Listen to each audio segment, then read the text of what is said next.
오늘 함께 마태복음 10장 1절의 말씀으로 권능 그리고 전도라는 제목으로 하나님의 말씀 나누도록 하겠습니다. 말씀을 시작하기 전 몇 가지 안내를 좀 드리도록 하겠습니다. 오늘 금요 기도회는 에스라 청년부의 수련회와 같이 진행이 됩니다. 에스라 수련회 함께하는 시간만큼 말씀 후에 말씀을 붙들고 합심하는 기도 시간이 조금 길게 있을 것 같습니다. 대략 9시 40분까지 저희가 합심으로 기도할 텐데 동참해 주시고 40분까지 기도회를 하고 10시까지 개인 기도 시간을 가지시고 10시부터 1시간 정도 더 에스라 집회를 진행하려고 합니다. 혹 현장에 계신 성도님들께서 함께 더 참여하고 싶다면 10시부터 11시까지 같이 참여해 주셔도 좋을 것 같습니다.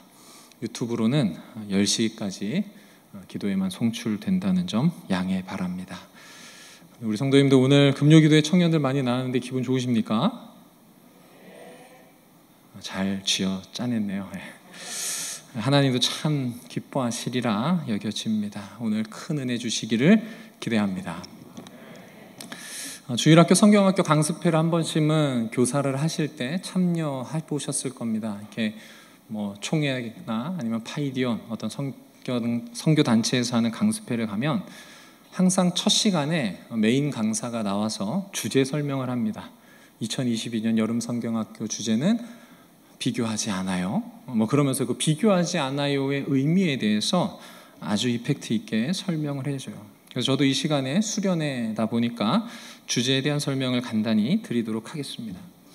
이번 에스라 청년부 수련회 주제가 뭐라고요? 틀렸어요. 권능 그리고 전도예요. 정확하게 해야 돼요. 뭐라고요? 네, 나 에스라 아닌데 라고 하실 분들은 나가지 마시고 앉아 계시되 오늘 참여하셨으니까 담아주시면 좋을 것 같습니다. 이 주제를 정하게 된 배경을 간단히 설명드릴게요. 지난 2월 달에 에스라 겨울 수련회를 했습니다. 그때 주제 다들 모르시죠? Who am I? 라는 주제로 하나님 앞에서 하나님 보시기에 나는 누구인가? 라는 주제로 수련회를 했어요. 그리고 잘 마쳤어요.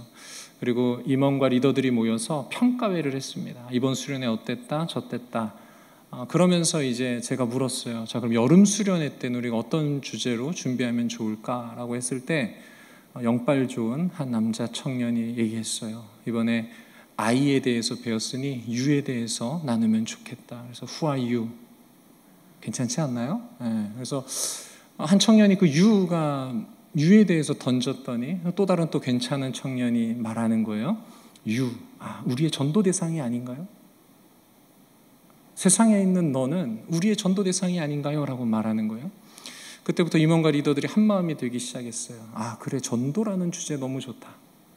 하나님 앞에서 나를 배웠으니 이제 우리가 하나님께서 주신 너에 대해서 전도 대상자들을 알아보자. 근데 중요한 거는 임원 리더 중에 아무도 전도에 대해서 배운 적이 없대요. 그래서 제가 정말 이렇게 얘기했어요. 뻥치지 말라고.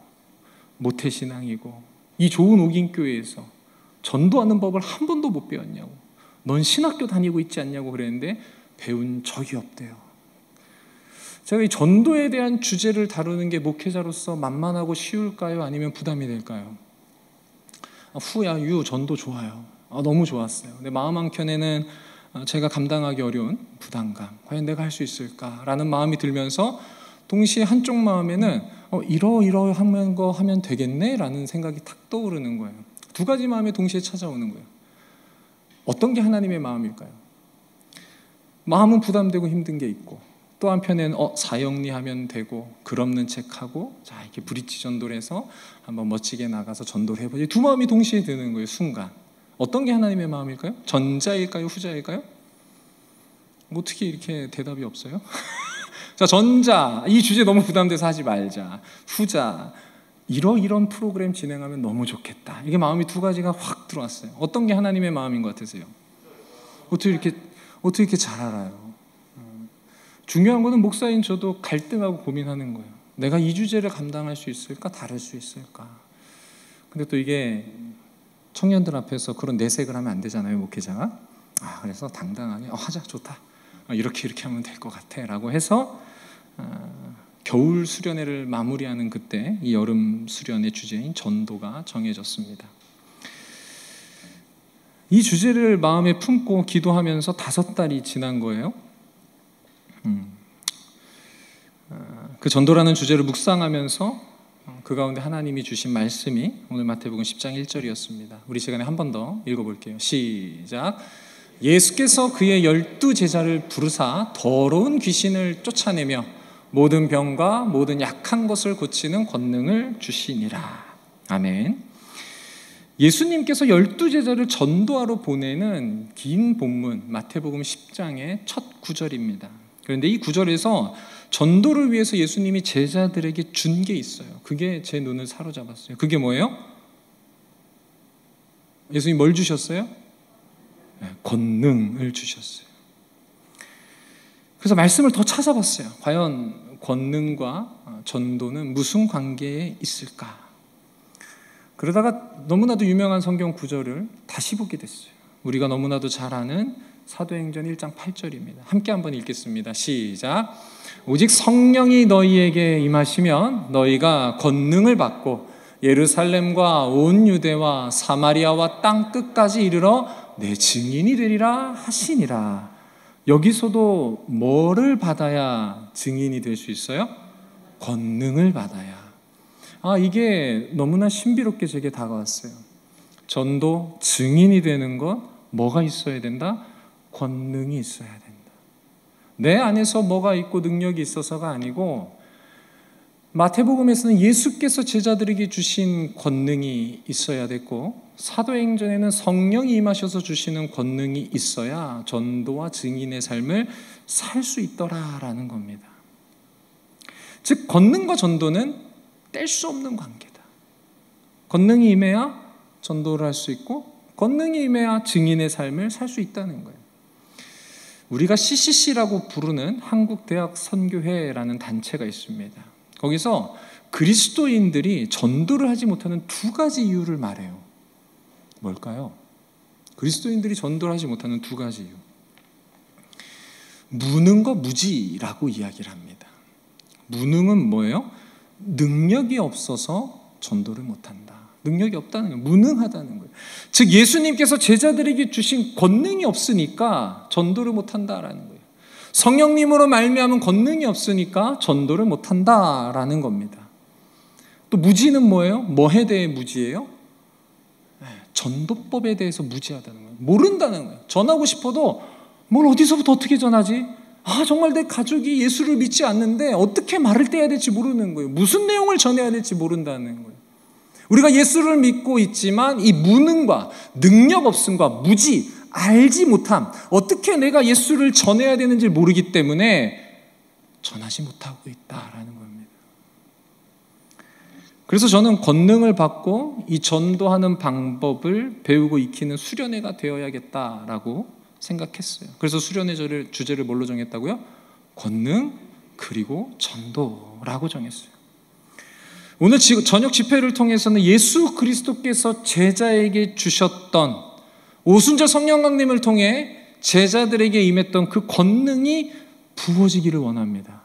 아멘이십니까? 그래서 우리가 권능을 얻었으면 좋겠어요. 내일 진행되는 프로그램은 다 전도에 대한 거예요. 사형리를 배울 거예요. 사형리를 요약한 피포유라는 걸 배울 거예요. 글 없는 책이라는 걸 배울 거예요. 다리전도법을 배울 거예요. 4가지 전도법을 배울 거예요. 그리고 우리가 어떻게 전도할지 전략을 짤 거예요. 그리고 주일 예배를 마치고 전도하러 나갈 거예요. 이 코로나 시국에. 기도 많이 해주셔야 되겠죠. 아무도 안 하실 건가 봐. 기도 많이 해주셔야 되겠죠. 네, 아멘 하셨어요. 솔직히 저는 여기 앉아있는 청년들이 이해가 안 돼요. 왜? 이 주제를 공부한 지가 꽤 됐거든요.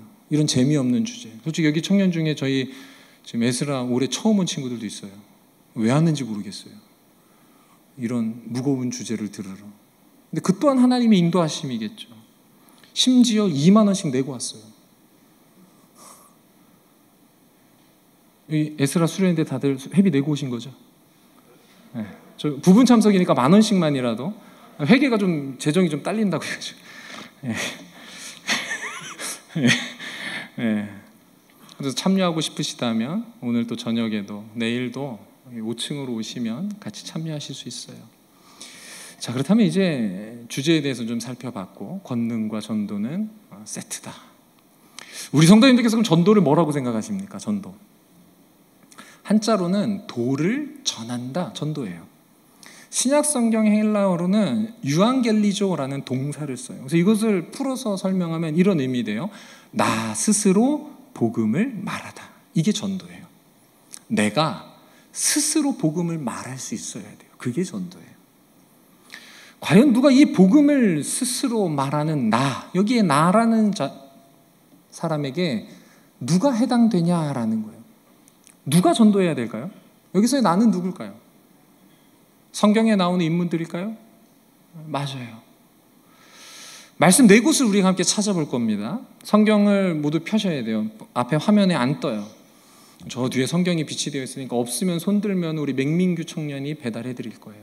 나 성경이 없다, 손을 들어주시고 어플도 괜찮습니다. 근데 성경을 한번 우리가 직접 찾아보면서 과연 누가 전도해야 되는가 우리 한번 찾아보겠습니다. 제일 먼저 찾을 곳은 마태복음 28장 19절에서 20절입니다. 신약 성경 52쪽 마태복음 28장 19절에서 20절. 누가 전도해야 되는가? 마태복음 28장 19절에서 20절을 다 펴시고 한 목소리로 읽겠습니다. 시작. 그러므로 너희는 가서 모든 민족을 제자로 삼아 아버지와 아들과 성령의 이름으로 세례를 베풀고 내가 너희에게 분부한 모든 것을 가르쳐 지키게 하라. 볼지어다 내가 세상 끝날까지 너희와 항상 함께 있으리라 하시니라. 우리가 잘 알고 있는 예수님의 지상명령입니다. 그러므로 너희는 가서, 여기서 너희가 누구예요? 1차적으로는 예수님의 죽으심과 부활을 본, 그리고 승천을 앞둔 예수님 앞에 선 12제자, 그리고 여인들, 그리고 수많은 또 주의 제자들이 있었을 거예요. 그리고 그것이 이 마태복음을 읽는 누구? 1세기 유대인들도 해당이 되는 거예요. 너희는, 그렇다면 이 성경이 우리에게 전해지는 오늘 이 시대에 너희에 해당하는 사람은 누구라는 거예요? 네, 예수의 부활을 믿는 너희는 이라는 거예요. 바로 저와 여기 있는 옥인의 청년들 그리고 우리 성도님들이 해당되는 거예요. 두 번째로 찾아볼 성경은 마가복음입니다. 마가복음 16장 15절 말씀 찾아보겠습니다. 마가복음 16장 15절 말씀. 신약 85쪽입니다. 마가복음 16장 15절 함께 읽겠습니다. 시작. 또 이르시되 너희는 온 천하에 다니며 만민에게 복음을 전파하라. 똑같아요. 너희는 누구 빼고가 아니에요. 너희 전부는. 이제 슬슬 감이 오시죠. 다음에 찾을 곳은 누가복음 24장입니다. 누가복음 24장 47절과 48절. 누가복음 24장 47절과 48절. 신약성경 141쪽입니다. 24장 47절 48절 읽습니다. 시작. 또 그의 이름으로 죄사함을 받게 하는 회개가 예루살렘에서 시작하여 모든 족속에게 전파될 것이 기록되었으니 너희는 이 모든 일의 증인이라. 너희가 증인이래요. 너희가 증언하지 않으면 아무도 알 수 없는 거예요. 복음서 이제 하나 남았죠? 요한복음 20장입니다. 요한복음 20장 21절. 요한복음 20장 21절. 신약 183쪽에 있습니다.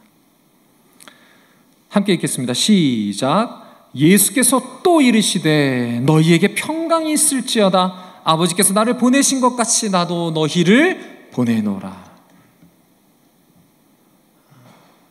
모든 복음서의 끝부분, 요한복음 21장은 부록이라고 많이 하는데 21장 빼면 모든 4복음서의 끝자락에 예수님의 동일한 메시지, 지상명령이 담겨 있어요. 너희는 전도해라, 증언해라. 그러면서 요한복음 20장 21절의 말씀이 저를 조금 혼란스럽게 만들었어요. 어떤 표현이 있냐면 아버지께서 나를 보내신 것 같이, 성부께서 성자를 보낸 것 같이 성자가 뭐 하다는 거예요? 나를 보낸다라는 거예요. 하나님이 예수 그리스도를 보내실 때 실패할 생각을 하셨을까요? 성부께서 예수 그리스도를 이 땅에 보내시면서 예수가 가서 실패할 수도 있겠다, 하나님이 이런 생각 하셨을까요? 안 하셨다는 거예요. 예수님은 우리를 보내면서 진주가 가서 실패하겠구나라고 염려하실까요? 그렇게 만들면 돼요, 안 돼요? 성부가 성자를 보내는 것 같이 성자는 우리를 믿고 이 땅에 보내셨다라는 거예요. 성부가 성자를 보냈을 때 성자는 어떻게 하십니까? 하나님의 뜻이 뭔가를 궁금해해요. 나를 왜 보내셨는가? 날마다 기도하셨어요. 그 하나님의 뜻대로 살려고, 그 하나님이 보내신 뜻에 합당하게 살려고 몸부림치셨어요. 겟세마네 동산에 올라서도 그 하나님의 보내심을 명확하게 해서 십자가를 지시는 거예요. 예수가 우리를 보내셨어요. 우리는 뭐 해야 돼요? 예수의 뜻이 뭔지를 알아야 돼요. 내 포인트가, 내 관점이 예수님과 달라졌다면 과연 뭐가 잘못됐는지, 내가 무엇을 수정해야 되는지 예수님한테 묻고 인생의 궤도를 수정할 수 있어야 돼요. 아버지께서 예수를 보냈듯이 예수는 우리를 보내고 기다리고 계세요. 성도님들, 예수님이 보낸 그 기대, 의도에 합당한 삶을 살고 계십니까? 우리의 삶을 되돌아봐야 된다는 거예요. 기도는 뭐예요? 내 인생의 초점을 하나님께 맞추는 게 기도예요. 말씀은 왜 읽어요? 말씀 읽으면 복 받으니까 읽어요? 아니요. 말씀을 읽어서 하나님의 뜻이 무엇인지를 깨닫고 그 말씀에 내 삶을 맞추는 거예요. 말씀과 기도의 핵심은 내 삶이 주 예수 그리스도가 나를 보내심에 내가 합당하게 살고 있는가? 그걸 점검하는 거예요. 되돌아보십시오. 과연 나는 주님이 나를 보내셨는데, 나를 너무나도 믿고 보내셨는데 그에 합당하게 살고 있는가? 우리는 사복음서에 나오는 지상명령을 모두 보았습니다. 결론이 뭐예요? 누가 전도해야 돼요? 누가 전도해야 돼요? 우리 옆에 있는 분 한번 보세요. 너 전도하래 라고 하십시오. 너 전도하래. 권사님 전도하시래요. 집사님 전도하시래요. 이해가 되십니까? 전도하셔야 돼요. 누가 전도해야 됩니까? 따라합시다. 내가 전도해야 됩니다. 이 땅 가운데 예수님은 누구를 믿고 승천하신 거예요? 전혀 동의가 안 되십니까? 다시 한 번 더. 예수님은 누구를 믿고 승천하셨다고요? 예수님이 지금 후회하고 계신 것 같아요? 아니면 흡족하고 계신 것 같아요? 어떤 것 같으세요? 왜 답이 없어요? 왜 답이 없어요? 예수님이 당신을 믿고 저를 믿고 맡겨놓고 승천하셨는데 지금 만족하시냐고요? 예수님이 스마트폰이 있어서 김진주 별점 5개 중에 몇 점 주실까요? 별 5개 중에 당신의 인생을 평가한다면 예수님 별점 몇 개 줄 것 같아요? 우리가 마치 평가하잖아요. 심지어 교회도 평가해요. 지도에 들어가면 우리 교회도 평가가 돼 있어요. 여러분, 예수님이 우리에게 믿고 맡겼는데 과연 예수님은 우리를 보면서 흡족해하며 착하고 충성된 종아 정말 잘하고 있다, 그렇게 칭찬들을 인생을 살고 계십니까? 엘빈 레이드라는 한 전도학 교수가 있어요. 그가 신학생이던 시절 그를 가르쳤던 커티스라는 교사가 그 레이드에게 물었어요. 엘빈, 이제까지 너에게 일어났던 가장 좋은 일이 뭐야? 라고 물었어요. 너의 인생에 가장 좋았던 일. 한번 생각해 보세요. 성도님들이 인생에 가장 좋았던 일. 그 질문을 받은 이 엘빈은 제가 구원받은 날이요, 내가 예수를 믿고 구원받은 그날이 지금 돌이켜봐도 너무나 가장 좋은 일이었던 것 같아요. 천진난만하게 대답했어요. 그러자 그 커티스라는 교사가 계속해서 물었어요. 그럼 엘빈, 다른 누군가를 위해 그 가장 좋은 일을 하고 있니? 라는 거예요. 너에게 가장 좋았던 그 일을 너는 지금 행하고 있니라는 거예요. 대답은 분명하죠. 해야 되는 거예요. 근데 엘비는 어때요? 예수님을 다른 사람에게 소개하는 그 가장 중요하고 즐거운 일을 하고 있지 않은 것에 대한 부끄러움을 느낀다는 거예요. 우리는 누군가 전해준 복음을 받고 그 인생, 그것이 내 인생의 가장 좋은 일이고 없어서는 안 될 일이라고 고백해요. 나한테는 그 복음을 전해준 누군가가 너무나 귀하다는 고백을 해요. 그런데 왜 나는 내 인생을 변화시키고 내 인생의 방향을 정해주고 내 영원한 인생을 천국으로 인도해준 그 복음을 왜 나는 그 누군가에게 전하지 않아서 그 누군가는 왜 이 가장 좋은 일을 경험하지 못하게 하냐는 거예요. 왜 그걸 막고 계세요? 당신을 통해서 이 정말 가장 좋고 값진 일이 전달되어져야 되는데 왜 그것을 중간에 막고 있냐는 거예요. 예수님이 당신에게 꼭 전해달라고 맡기고 승천하셨는데, 나에게 일어난 가장 좋은 일이 구원이라는 것에 동의하십니까? 그렇다면 우리가 해야 되는 것이 뭐예요? 그것을, 나에게 가장 좋았던 것을, 내 인생에 없어서는 안 되는 그 추억과 기쁨을 전해주는 것, 전도하는 것, 그것이 바로 우리가 해야 될 일이다라는 거예요. 앞서 살펴봤듯이 전도하지 못하는 두 가지 이유가 있었죠. 무능과 무지. 말씀드린 것처럼 무지는 내일 해결하고요. 오늘은 무능의 문제를 함께 해결해 봅시다. 분명한 것 한 가지는, 제가 무능을 해결해 줄 능력이 저한테는 없어요. 왜? 저도 무능해요. 이 무능의 문제는 삼위 하나님만이 해결해 주실 수 있어요. 아멘이십니까? 제가 뭐가 있겠습니까? 아무것도 없어요. 그래서 저는 하나님의 능력을 덧입는 방법 알고 있는 것 알려드릴 거예요. 하나님은 말씀을 통해 역사하시는 줄 믿으십니까? 그래서 말씀을 잘 찾아볼 겁니다. 그리고 오늘 그 말씀들을 붙들고 기도하시면 돼요. 저는 안내만 해드릴 거예요. 하나님이 역사하시기를 바라면서. 자, 첫 번째로 우리한테 무능함을 해결하기 위해서 먼저 알아봐야 될 게 예수님의 능력을 알아봐야 돼요. 예수님이 어떤 능력을 갖고 있을까? 나중에 설명드리겠지만 왜 그 능력이 나에게 올 거니까. 이게 중요합니다. 그래서 예수님이 갖고 있는 권능이 뭔지를 살펴볼 거예요. 복음서에 예수님이 갖고 있는 권능을 총 4가지 설명합니다. 4가지. 자, 첫 번째 성경을 찾아봅시다. 마태복음 7장 29절. 4가지로 다 마태복음 안에서 찾을 텐데 다른 복음서도 다 똑같이 나옵니다. 마태복음만 찾아봅시다. 마태복음 7장 29절. 예수님이 갖고 있는 첫 번째 권능, 마태복음 7장 29절 다 찾으셨으면 한 목소리로 읽습니다. 시작. 이는 그 가르치시는 것이 권위 있는 자와 같고 그들의 서기관들과 같지 아니함일러라. 예수님이 갖고 있는 능력이 뭐예요? 어떤 능력? 가르치는 능력. 예수님은 탁월하게 가르치는 능력이 있었어요. 특히 뭐에 대해서? 천국에 대해서, 하나님에 대해서.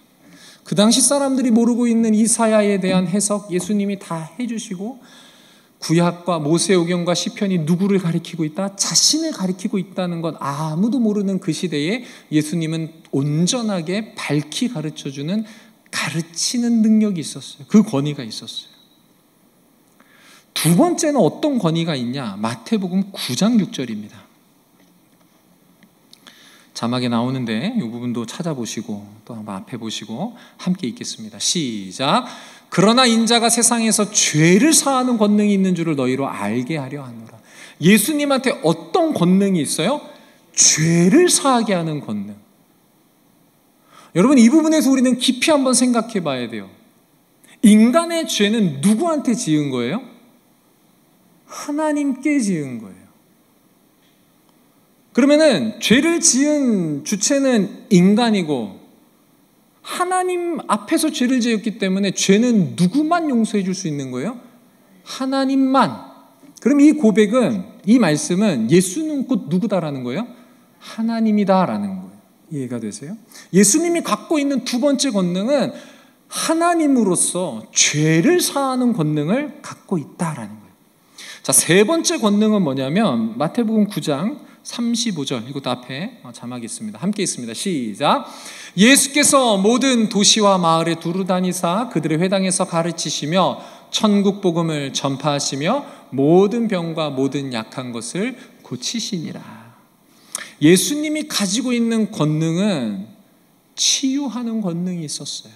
그리고 우리가 잘 알고 있지만 다른 본문에 또 나오는 게 뭐예요? 귀신을 내쫓는 축기의 권능이 있었어요. 예수님은 가르치는 권능, 죄를 사하는 권능, 축기와 치유의 권능을 갖고 있었어요. 그리고 네 번째는 뭐예요? 마태복음 28장, 다시 한번 더 조금 더 뒤로 가시면 마태복음 28장 18절에 나옵니다. 마태복음 28장, 우리가 아까 읽었던 구절 바로 위에 18절 함께 있습니다. 시작. 예수께서 나와 말씀하여 이르시되 하늘과 땅의 모든 권세를 내게 주셨으니. 예수님은 뭘 갖고 있어요? 하늘과 땅을 좌지우지할, 심판할 수 있는, 하나님께 올려드릴 수 있는 중보자적 권세를 갖고 있었다. 이게 복음서에서 말하는 예수님의 네 가지 권능이에요. 정리가 좀 되십니까? 가르치는 권능, 죄를 사할 수 있는 권능, 귀신을 내쫓고 병들고 약한 자를 고치는 권능, 하늘과 땅을 다스리는 권능을 우리 주 예수 그리스도께서 가지고 있다. 여기에 대해서 반대가 있으시거나 불만 있으십니까? 동의가 안 되시나요? 아니에요. 우리는 다 동의해요. 우리가 믿는 주 예수 그리스도로 있는 권세와 권능이 있기 때문에 저는 믿을 만한 가치가 있다고 생각합니다. 그런데 예수께서 승천을 하시면서 놀라운 약속을 해요. 어떤 약속일까요? 이 네 가지 권능이 누구한테 주어진다? 여러분, 그걸 알아야 돼요. 이 네 가지 권능이 누구한테 주어진다? 아멘이십니까? 누구한테 주어져요? 나한테 주어진다는 거예요. 나한테. 가르치는 권능, 로마서 12장 7절, 혹 섬기는 일이면 섬기는 일로, 혹 가르치는 자면 가르치는 일로. 성령의 은사 중에 가르치는 은사가 있어요.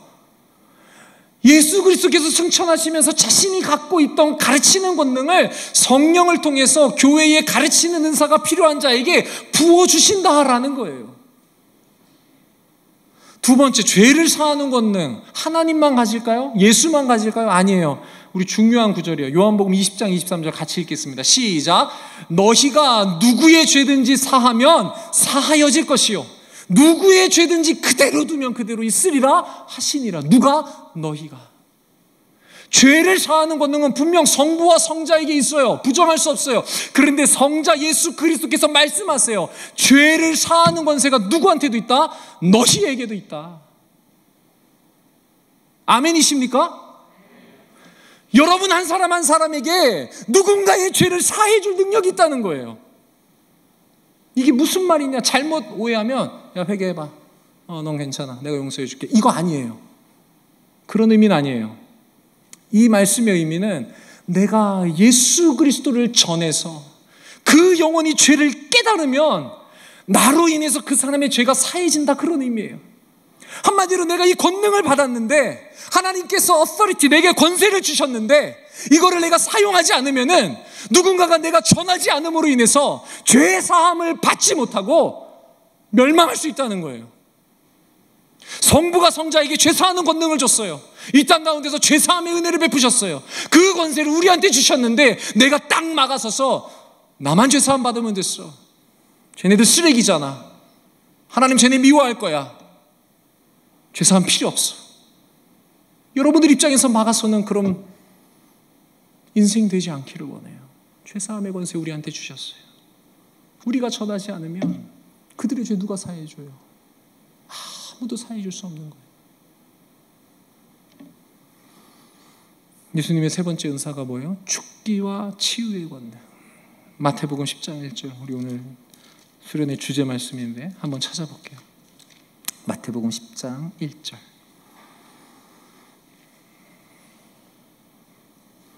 함께 있습니다. 시작. 예수께서 그의 12제자를 부르사 더러운 귀신을 쫓아내며 모든 병과 모든 약한 것을 고치는 권능을 주시니라. 귀신을 쫓아내고 모든 병, 모든 약한 것을 쫓아내는 권능, 예수님만 갖고 계신 게 아니에요. 제자들에게도 주셨다. 우리에게도 주신다. 네 번째가 뭐였어요? 하늘과 땅의 모든 권세를 우리 주 예수 그리스도 가지셨어요. 우리에게도 주셨을까요? 앞에 함께 있습니다. 계시록 2장 26절 시작. 이기는 자와 끝까지 내 일을 지키는 그에게 만국을 다스리는 권세를 주리니. 할렐루야. 세상 끝날에 예수 그리스도 완전한 승리를 거두실 때에 만국을 다스리는 권세를 우리한테 주신다는 거예요. 우리는 이 권세가 주어질 것을 믿음으로 살아야 되는 거예요. 예수님 권세 내 권세, 예수님 능력 내 능력. 예수님 찬양 우리 많이 했잖아요. 안 하셨어요? 그 찬양 껍데기로만 하셨어요? 말씀이 다 증언해 주잖아요. 가르치는 권세, 죄사하는 권세, 치유하고 귀신 내쫓는 권세, 세상 만물의 권세를 예수가 가졌는데 그 권세 갖고 누구의 권세다? 주 예수가 나를 위해 주신 권세. 예수님은 우리에게 영혼만 맡기고 너 한번 해봐, 네 능력으로 해봐, 네 돈으로 해봐, 네 외모로 해봐, 그러신 치사한 분이 아니에요. 자신이 가진 권능을 우리한테 다 주시면서 너 할 수 있어. 아버지가 예수께 맡겼듯이 예수가 우리를 믿고 맡기는 거예요. 그러면서 뭐도 주신다? 권능을 주신다. 그렇다면 이 권능이 우리한테 어떻게 주어지냐, 이게 중요한 거예요. 예수님이 갖고 있는 권능이 예수님이 우리한테 주신대, 말씀이 우리한테 주신대. 그럼 어떻게 이게 넘어오냐, 어떻게 이양되냐, 이걸 살펴봐야 돼요. 첫 번째, 우리는 하나님의 자녀가 되는 권세를 받았어요. 요한복음 1장 12절 함께 있습니다. 시작. 영접하는 자 곧 그의 이름을 믿는 자들에게는 하나님의 자녀가 되는 권세를 주셨으니. 여러분, 이게 놀라운 비밀이에요. 하나님의 자녀 첫째 아들이 누구예요? 예수 그리스도. 그럼 우리는 누구예요? 양자됨. 예수님과 같은 하나님의 자녀가 되는 거예요. 그러니 우리는 마땅히 예수 그리스도가 가진 이 권세를 부여받을 자격을 충분히 가졌다. 뭐 하면? 영접하는 자, 곧 그 이름을 믿는 자. 앞서 말한 이 네 가지의 권세와 권능을 갖고 싶다면 예수를 믿어야 돼요. 혹시 이 자리에 예수를 안 믿는 분 계십니까? 있을 수 있어요. 그러나 그 이름을 믿기만 하면 신이 가진 권능과 권세가 내게 주어진다. 여러분, 기독교는 그저 그런 만만한 종교가 아니에요. 신의 능력을 부여받는 종교예요. 무당이 신접해서 작두를 타요? 그 귀신이 셀까요? 예수가 셀까요? 성령이 셀까요?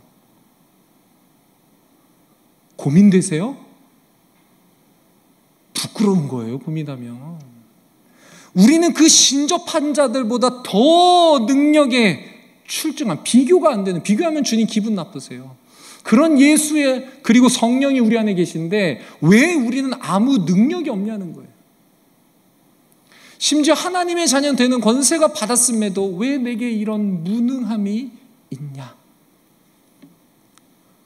두 번째, 그 권능이 주어지기 위해서 우리는 자격은 갖췄는데 이제 필요한 게 있어요. 누가복음 24장 49절 함께 있습니다. 시작. 볼지어다 내가 내 아버지께서 약속하신 것을 너희에게 보내리니 너희는 위로부터 능력으로 입혀질 때까지 이 성에 머물라 하시니라. 약속하신 것, 어떤 물건 같지만 이것이 무엇일까요? 뭐예요? 따라합니다. 성령 하나님. 여러분, 이게 중요한 거예요. 예수님 권세, 내 권세 되기 위해서 우리는 자격 조금 갖췄어요. 하나님의 자녀로서의 우리는 자격은 갖췄어요. 그런데 이제 뭐가 필요하다고요? 주 예수 그리스도께서 약속하신 성령의 강력한 기름 부음이 우리 가운데 있어야 돼요. 사도행전 1장 8절에도 오직 성령이 너에게 임하시면 권능을 받고, 성령의 임하심이 있어야 돼요. 예수님 권세 권능, 내 권세 권능 되기 위해서 우리의 마음을 확장 열어야 돼요. 성령이여 내게 임하소서. 성령이여 내게 임하소서. 그래서 결국 그들은 사도행전 2장 4절에서 어떻게 돼요? 그들이 다 성령의 충만함을 받게 되는 거예요. 다 성령의 충만함을 사모하는 마음으로. 앞서 살펴본 네 가지, 예수님의 권능, 가르치고 죄사하고 치유하고 축기하고 만국을 다스리는 권세가 우리에게 임하는 비결, 성령의 충만함입니다. 할렐루야. 그 성령의 충만함을 위해서 제자들이 한 게 사도행전 1장 14절에 나와요. 함께 있습니다. 시작. 여자들과 예수의 어머니 마리아와 예수의 아우들과 더불어 마음을 같이 뭐 했다? 오로지 기도에 힘쓰더라. 할렐루야. 권능과 전도는 세트인데 그 권능, 예수의 권능, 권세가 내게 임하기 위해서 뭐 해야 된다? 오로지 기도해야 된다. 오로지 기도해야 된다. 기도하여 권능이 내게 임하여 전도하는 거예요. 그럼 우리가 전도하지 못하는 이유는 권능이 없고 무지함인데, 권능이 없는 이유는 기도하지 않기 때문이에요. 답이 간단해요. 목사님, 이렇게 쉬운 거를 왜 그렇게 어렵게 40분 동안 떠들어대요? 죄송해요. 그럼 이제 어려운 거 다 끝났으니까 우리 뭐 하면 돼요? 기도합시다. 우리 찬양하고 기도하겠습니다.